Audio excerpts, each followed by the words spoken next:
Welcome to the Tech Egg. Don't get scrambled. Enjoy the video. In this video, I will explain how to remove a Jeep Wrangler hard top. First, gather your tools, including a T40 Torx bit and a ratchet. Park your Wrangler on a level surface to ensure stability during the process. Before you begin, make sure to remove any personal items or cargo stored inside the hard top. This preparation ensures a smooth and safe removal. Next, we'll disconnect the essential connections. Locate and unplug the rear washer fluid hose, usually found on the driver's side. Then, disconnect the electrical harness that powers your rear defroster and wiper. It's crucial to handle these connections gently. Securely tuck away the disconnected hose and wires to prevent any damage while the hard top is being removed.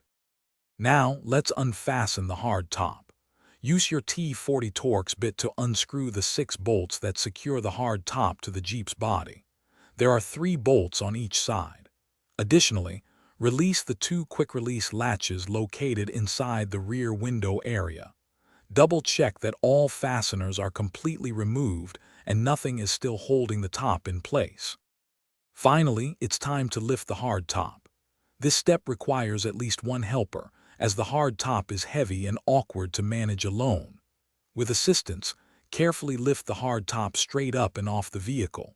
Once removed, store it on a dedicated hard top stand or a well-padded surface to prevent any scratches or damage. You're all set to enjoy open-air driving. Thanks for watching. Consider subscribing if I helped unscramble your problems.